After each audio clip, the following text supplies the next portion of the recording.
안녕하세요. JCN 닥터술산 이규현입니다. 날이 점점 더워지면서 옷차림도 가벼워지고 있죠. 하지만 가벼워지는 옷차림과 다르게 하지정맥류 환자들은 무거운 마음이 든다고 합니다. 두꺼운 옷으로 가려져 있던 다리에 붉어진 혈관들이 얇아진 옷차림으로 인해 겉으로 쉽게 보이기 때문인데요. 요즘은 남녀노소 누구에게나 하지정맥류가 발병하기 때문에 현대인의 만성 혈관 질환으로 꼽히고 있습니다. 이런 하지정맥류는 초기에 관리하는 게 무엇보다 중요하다고 하는데요. 닥터술산 오늘 다리 혈관이 보내는 경고, 하지정맥류에 대해서 닥터정맥의원 이동기 원장님과 함께 알아보겠습니다.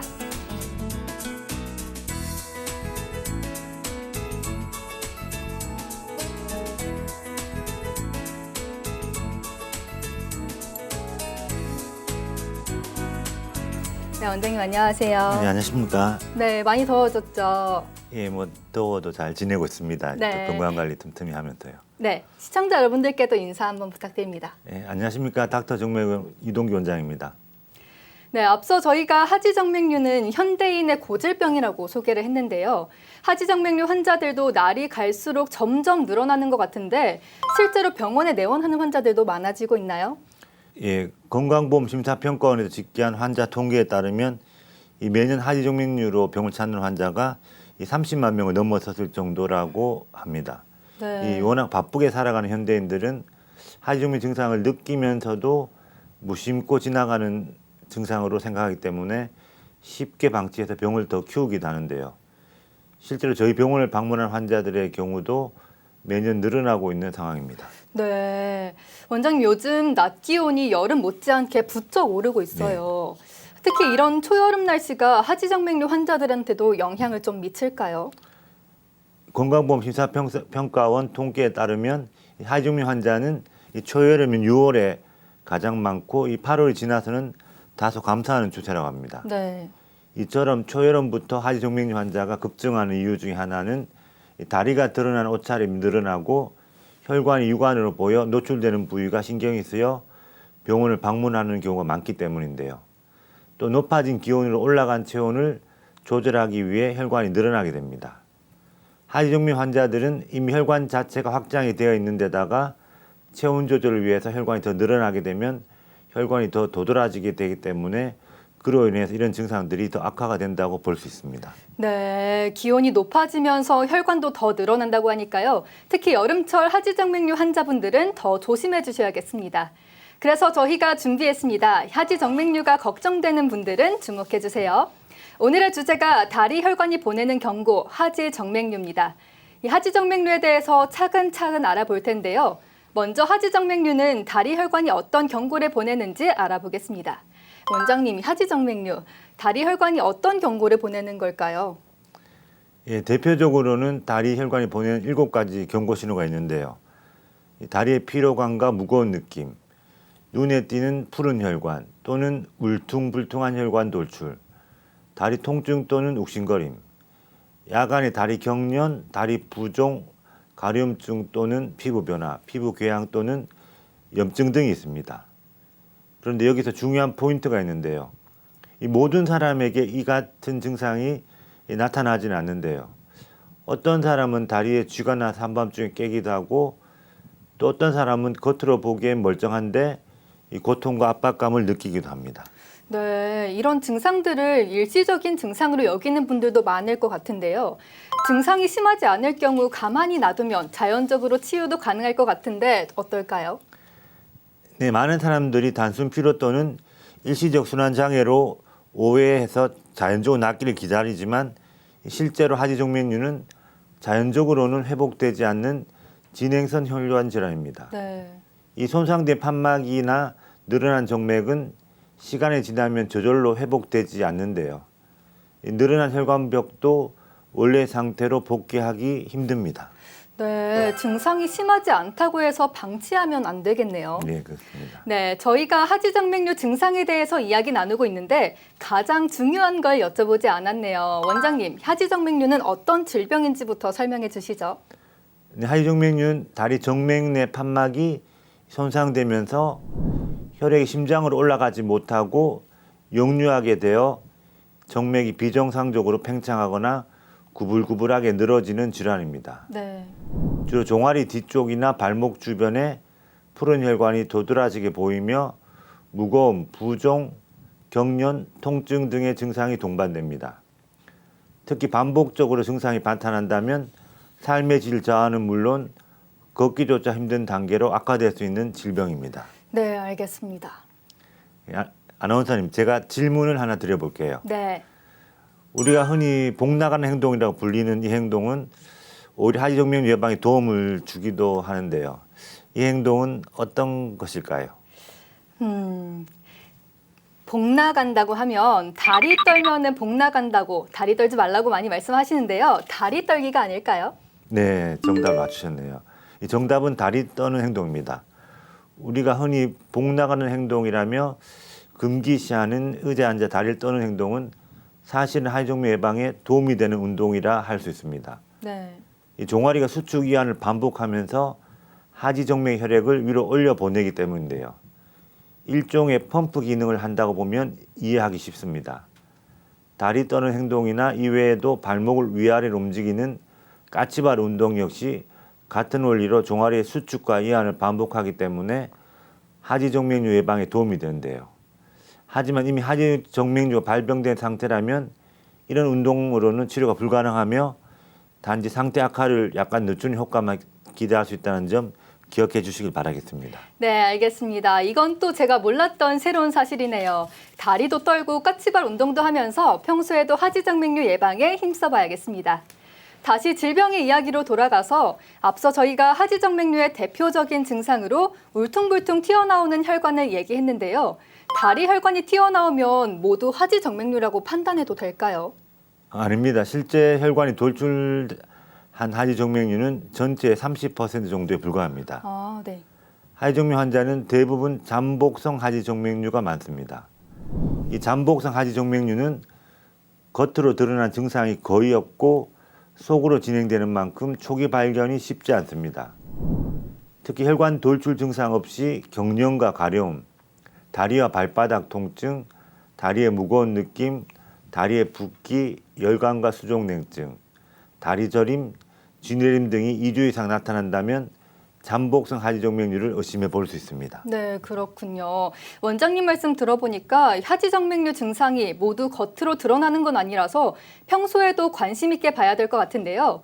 혹시 우리가 평소에 하지정맥류인지 아닌지 알 수 있는 방법이 있다면 어떤 것들이 있을까요? 네, 있습니다. 늘 다리에 무거운 느낌이 드는 경우가 많고요. 10분만 걸어도 피로해지며 다리에 특히 쥐가 잘 나고 이 저녁이면 다리가 많이 붓습니다. 다리에 꼬불꼬불한 혈관이 약간 드러나 보이고 다리에 핏줄이 튀어나오는 경우도 많습니다.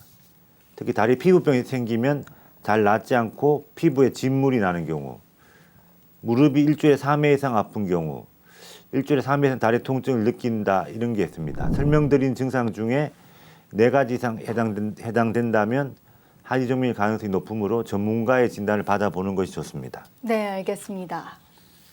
아나운서님, 이렇게 하지정맥류에 관한 기본 정보를 알려드렸는데요. 공부를 잘 하셨는지 간단한 테스트를 한번 해봐도 될까요? 네, 좋습니다. 제가 OX 퀴즈를 하나 내보겠습니다. 네. 이 하지정맥류의 경우에는 찜질을 하면 증상이 많이 좋아질까요? 찜질을 하면요. 저는 좋아질 것 같아서 O라고 하겠습니다. 네, 정답은 X입니다. 이 찜질은 일시적으로 근육을 이완시키고 통증을 완화하는 효과가 있을지는 모르지만 네. 하지만 근본 원인은 정맥 내 판막 기능 이상으로 인한 혈액의 역류입니다. 찜질 온도가 올라가면 혈관이 확장되기 때문에 오히려 정맥 내 압력이 증가하고 혈류 정체가 심해져 증상이 더 심해질 수 있습니다. 특히 다리가 붓거나 울퉁불퉁한 정맥이 눈에 띌 때 저녁마다 통증이 심해지는 경우, 이 뜨거운 찜질은 증상 악화나 염증 유발로 이어질 수 있으므로 더욱 피해야 하는데요. 찜질보다는 다리를 심장보다 높게 올린 자세, 가벼운 걷기 운동 등이 더욱 도움이 될 수 있습니다. 네, 명심하겠습니다. 찜질보다는 다리를 높게 올리는 자세나 가벼운 걷기 운동을 많이 해야겠네요. 이렇게 하지정맥류는 일상적인 습관만으로는 완전히 치료되지 않는 질병이기 때문에 전문적인 접근이 필요한데요. 단순한 피로로 여기고 넘어가기 쉬운 증상이 반복된다면 하지정맥류의 가능성을 염두에 두고 정확한 진단을 받아보는 것이 건강한 다리를 지키는 첫걸음일 것 같습니다. 하지정맥류, 들으면 들을수록 빨리 원인부터 알아내야 할 것 같은 기분이 드는데요. 원장님, 제가 얼핏 듣기로는 이 하지정맥류는 유전적인 요인이 크다고 들었거든요. 이게 사실인가요? 네, 가족력은 하지정맥이 가장 큰 발병 요인으로 알려져 있습니다. 이 가족 중에 하지정맥류를 앓고 있는 사람이 있다면 그만큼 하지정맥류에 걸릴 확률이 높아지며 이는 특히 부모 양쪽 모두가 하지정맥류를 가지고 있는 경우에 더욱 높아집니다. 네. 연구에 따르면 부모 중 한 명이 하지정맥류를 가지고 있는 경우에 자녀가 하지정맥류를 가질 확률이 약 45%에 이르고요. 부모 모두가 하지정맥류를 앓고 있다면 확률은 90%까지 상승할 수 있습니다. 90%까지나 상승을 하는군요. 하지정맥류 유전적인 요인이 굉장히 크네요. 부모님이 하지정맥류를 앓고 있다면 평소 다리 건강에 특히나 더 신경을 써야겠는데요. 그럼 원장님, 이 하지정맥류는 성별이나 연령대에 따라서도 좀 발병 위험도가 달라지나요? 네, 그렇습니다. 하지정맥류로 병원을 찾은 환자의 절반 이상이 여성으로 나타나는데요. 여성의 경우에는 여성 호르몬이 이 정맥을 확장하는 경향이 있어 임신이나 생리 전 폐경기 등 호르몬의 영향을 많이 받는 시기에 정맥류가 발생 혹은 증상이 악화될 가능성이 높아집니다. 네. 그리고 여성들 중에 40, 50대 여성들에게서 하지정맥류가 많이 발생하는데요. 이는 출산, 호르몬의 변화, 직업적 활동량 등의 복합적인 요인에 의해서 발생하기 쉽습니다. 그렇다고 젊다고 방심할 수는 없는데요. 하지정맥은 주로 노화가 진행되는 중년층에 잘 발생하는 질환으로 알려져 있지만 최근에 잘못된 생활 습관으로 인해 청소년은 물론 20, 30대 젊은 층에서도 많이 발생하고 있습니다. 네, 그렇다면 남자들은 조금 안심해도 되겠네요. 네, 흔히 하지정맥류라고 하면 중년 여성에게서 많이 걸리는 여성 질환을 인식하는 경우가 많은데요. 그렇다고 여성만 걸리는 질환은 아닙니다. 이 남녀를 불문하고 하지정맥류는 나이가 들에 따라 유병률도 점점 높아지는데 그 이유는 하지정맥류가 혈관 질환이기 때문이죠.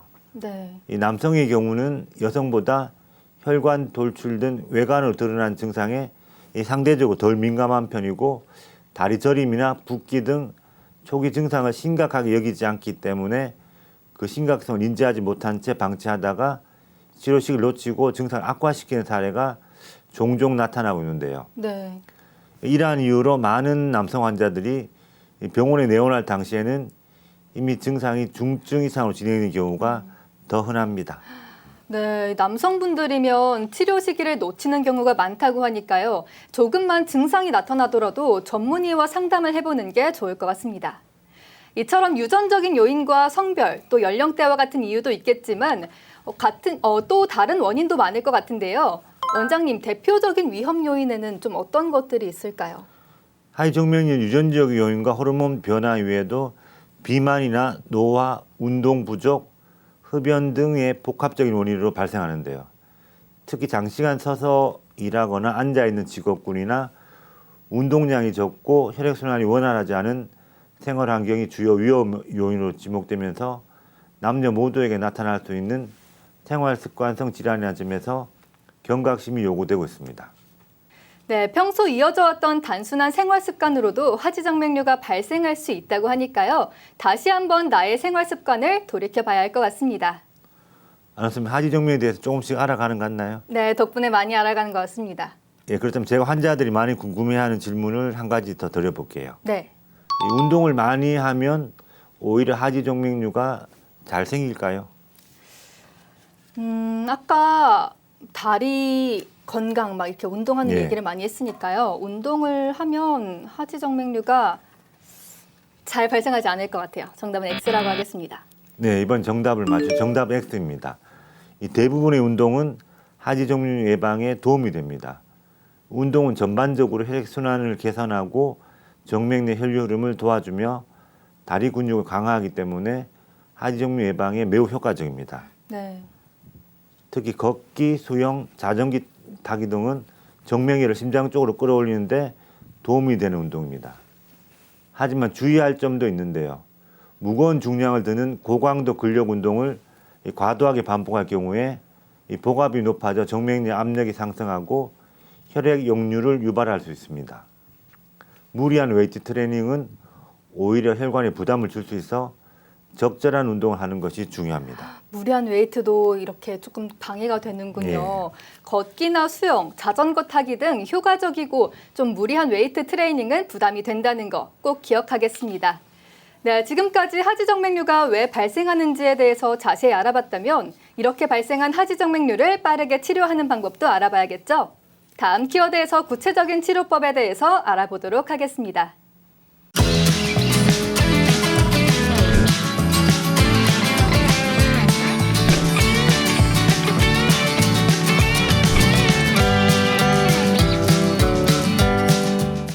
여러분은 지금 닥터술산과 함께하고 계십니다. 지금부터 치료법에 대해서 구체적으로 이야기 나눠볼 텐데요. 먼저 치료를 하기 전에 검사를 받아봐야겠죠? 하지정맥류 검사는 어떻게 이루어지는지 좀 설명 부탁드립니다. 하지정맥류 정확한 진단을 위해서는 도플러 초음파 검사를 받는 것이 좋습니다. 혈관 도플러 초음파 검사를 통해서는 역류 발생 위치, 시간, 속도 등을 실시간으로 파악할 수 있는데요. 혈관 도플러 검사 결과 대복제 정맥 등에서 0.5초 이상의 역류가 확인될 경우에는 정맥 판막 기능 부진으로 인한 역류로 수술적 치료가 필요한 정맥류로 진단하게 됩니다. 네, 이렇게 검사를 하면 하지정맥류인지 바로 알 수 있지만 증상이 심하지 않으면 검사하지 않고 방치하는 분들도 많거든요. 이렇게 되면 합병증도 생길 것 같은데 하지정맥류를 방치하게 된다면 합병증 어떤 것들이 좀 생길까요? 오랜 시간 하지정맥류를 방치하게 되면 미용상의 문제를 넘어 삶의 질까지 떨어뜨리는 다양한 합병증이 나타나는데요. 부종이나 피부 색소 침착 및 피부염, 심한 경우에는 피부 괴사와 피부 궤양 등이 나타날 수 있습니다. 네, 이렇게 원장님 설명을 듣고도 조심해야겠다고 생각했는데 이렇게 사진을 보니까 경각심이 확 생깁니다. 그렇다고 하지정맥류라고 해서 모두가 합병증이 생기거나 같은 증상이 나타나는 건 아닌 것 같거든요. 하지정맥류도 단계별 특징이 따로 있을까요? 네, 만성정맥질환은 가장 널리 사용한 CAP 분류법으로 1기에서 6기까지 총 6단계로 구분하여 볼 수 있습니다. 1기는 모세혈관 확장증, 망상정맥류로 지름이 1, 2mm 정도의 모세혈관, 2, 3mm 정도의 망상정맥류가 보이기 시작합니다. 2기는 지름 3mm 이상의 혈관이 보이거나 만져지는 상태 또는 복제정맥에서 역류가 확인되는 경우입니다. 3기는 부종이 동반된 경우로 누르면 함몰되는 특징이 있어 일반적으로 발목 부위에 나타나지만 하지나 발로 확대됩니다. 4기는 피부의 변화, 색소 침착, 습진, 피부 지방 경화증으로 이 색소 침착이라든지 정맥성 습진, 지방 피부 경화증, 백색 외축 등 피부 변화가 다양하게 나타납니다. 5기는 피부 변화와 더불어 피부 궤양으로 피부 변화와 함께 치유성 피부 궤양이 나타나는 경우입니다. 네. 6기의 경우는 가장 심해진 형태로 진행성 피부 궤양으로 피부 변화와 함께 진행성 피부 궤양이 심하게 나타납니다. 네, 이렇게 단계별 증상과 종류를 보니까 치료를 빨리 해야 할 것 같은데요. 단계별로 치료법도 나눠질 것 같은데 초기 단계 치료는 어떻게 진행될까요? 네, 증상이 심하지 않는 경우에는 이를 완화시키기 위해 보존적 치료를 시행하기도 합니다. 보존적 요법은 초기에 경증 환자에게 적용한 치료법으로 정맥순환 개선제를 복용하고 발목, 종아리, 허벅지 등 부위별로 압력이 다르게 적용되는 의료용 압박 스타킹을 착용하는 방법입니다. 다만 보존적 치료법은 증상을 완화하고 치료 속도를 늦출 수 있는 이 보조적인 방식이지 완벽하게 치료를 하는 방식이 아니기 때문에 증상이 조금 더 심하다면 다음 단계를 고려해 볼 수 있습니다. 네, 그렇군요. 원장님이 의료용 압박 스타킹 얘기를 들으니까 관심이 많이 생기는 것 같은데요. 일반 스타킹과 다르게 이 의료용 압박 스타킹은 좀 착용해야 하는 기준이 다를 것 같은데 어떻게 기준이 있을까요? 네, 의료용 압박 스타킹 종류는 등급에 따라서도 분류될 수 있는데요. 다리 부종 증상이 거의 없고 하지정맥류 초기에 해당되는 경우 예방의 목적으로 1등급을 주로 착용합니다. 네. 그리고 다리 부종과 함께 추가적인 치료를 받는 경우라면 2등급을, 심한 다리 부종과 피로감, 통증, 만성 정맥부전, 피부 궤양 등 합병증까지 동반된 경우라면 상등급 착용을 권고하고 있는데요. 아주 상태가 심각한 정맥류와 심부정맥 혈전증, 림프 부종 등이 발생한 경우라면 4등급 착용을 권고하고 있습니다. 네, 이렇게 보존적 치료로 예방이 되면 좋겠지만 증상이 진행된 경우에는 좀 더 체계적인 치료로 비수술적인 치료도 고려하게 되잖아요. 비수술적인 치료법에는 좀 어떤 것들이 있을까요? 네, 비수술적 치료로는 혈관 경화요법과 초음파 등을 이용해서 치료하게 됩니다. 직경 1mm 이하의 모세혈관 확장증인 경우 1, 3mm 크기의 망상 정맥류로 역류가 없는 경우, 수술 후 잔여 정맥류가 3mm 이하인 경우에 선택하는 치료 방법입니다. 혈관 초음파를 이용하여 원인이 되는 정맥의 역류 부위를 찾아 필요한 부위에만 시술할 수 있는데요. 문제가 되는 혈관 내부로 특수 약물을 주입하고 일정 시간의 압박을 통해서 혈관 내벽을 유착시켜서 섬유화를 유도하는 방식입니다. 네. 그리고 하지정맥류 원인 혈관 외에도 불편한 증상을 유발하는 잔가지 혈관은 초음파 유도하 혈관 경화요법으로 면밀히 치료하는 것이 효과적입니다. 네, 이렇게 혹시 혈관 경화요법으로 혈관을 막으면 피부가 죽는 부작용은 없을까요? 예, 경화요법이란 기능이 중요하지 않은 피부 바로 밑에 꼬불꼬불 늘어진 혈관을 치료하여 좁혀주거나 막히게 해서 없애는 치료 방법입니다. 그리고 대부분의 혈액은 깊은 정맥을 통해 다리에서 심장으로 이동되므로 피부에 문제가 생기지는 않습니다.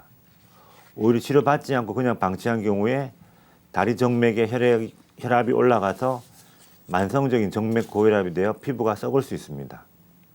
그러므로 이와 같은 부작용은 염려하지 않으셔도 됩니다. 네, 염려를 좀 덜어야겠네요. 이렇게 비수술과 시술로 치료가 이뤄지면 좋겠지만 확실한 치료를 위해서는 수술을 고려하게 되거든요. 수술은 좀 어떻게 진행될까요?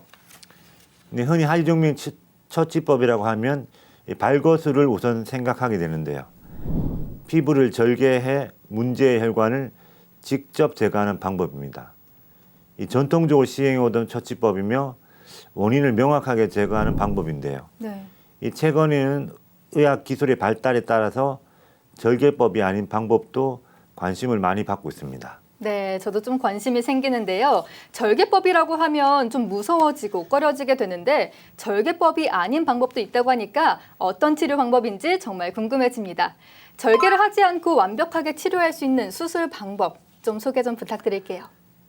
예, 전통 예술 방법에 요즘은 레이저와 고주파 장비를 활용한 수술을 많이 시행하고 있습니다. 네. 이 두 가지 방법 다 열 에너지를 이용해서 치료한다는 공통점이 있는데요. 이 고온의 열을 내서 혈관 세포를 죽여서 문제 혈관을 없애는 기본 개념은 동일합니다. 이 레이저와 고주파의 가장 큰 차이는 이 온도인데요. 레이저는 700에서 800도 정도의 고온으로 치료하는 방법이고 고주파는 100에서 120도 정도의 온도로 치료하는 방법입니다. 결국 혈관 내부에서 치료 부위에 전달되는 총 열 에너지의 값은 비슷할 텐데요.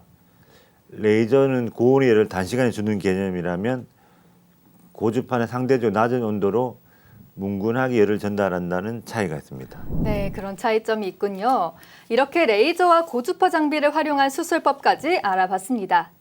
이처럼 하지정맥류 치료법에는 다양한 방법이 있는데요. 개인의 혈관 상태에 따라 적절한 치료법이 달라질 수 있으니까요. 정확한 초음파 검사 후에 전문의와 상담해서 본인에게 가장 적합한 치료법을 선택하는 것이 중요할 것 같습니다. 네, 오늘 원장님 덕분에 하지정맥류 치료법까지 확실히 알아가는 것 같네요. 하지정맥류, 이렇게 치료법도 다양하지만 제일 좋은 건 안 걸리게 미리 예방하는 건데요. 평소에 우리가 기억하면 좋을 예방법이 있다면 어떤 것들이 있을까요? 네, 하지정맥은 우리 일상생활의 일부분을 고치는 것부터 시작할 수가 있습니다. 먼저 스키니진이나 레깅스 등의 꽉 끼는 바지는 피하는 게 좋습니다. 네. 하이힐 등 굽이 높은 신발을 피하는 것 좋고요. 수시로 다리를 스트레칭 해주는 것이 좋습니다. 수면 시 다리를 심장보다 높은 위치에 두고요.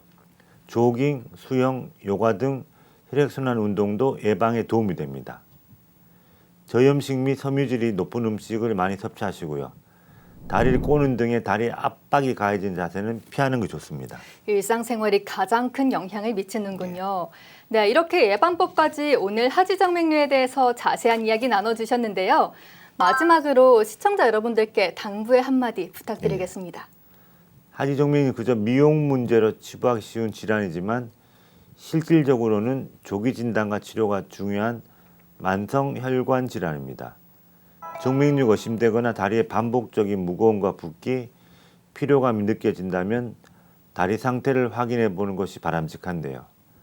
미리 예방하고 조기에 관리하면 비교적 간단한 방법으로 증상을 완화할 수 있으니까요. 오늘 알려드린 정보로 건강한 다리 유지해 보시길 바라겠습니다. 네, 오늘 하지정맥류에 대해서 알아봤는데요. 오늘 알려드린 정보 꼭 기억하셔서 다리 건강 지켜보시면 좋을 것 같습니다. 오늘 도움 말씀해주신 닥터정맥 의원 이동기 원장님 좋은 정보 감사합니다. 네, 고맙습니다. 일상생활에서 가만히 있는 것보다 조금이라도 움직이는 게 하지정맥류 예방에 도움이 된다고 하죠. 실내 자전거 타기나 다리 올리기 스트레칭, 또 서서 발 뒤꿈치를 들었다 내리는 동작은 정맥순환을 도와주는 하지정맥류 예방에도 도움을 주는데요. 오늘 알려드린 정보 꼭 기억하셔서 틈틈이 따라해 주시면 좋을 것 같습니다. JCN 닥터솔산 여기서 이만 인사드리겠습니다. 오늘도 시청해주신 여러분 고맙습니다.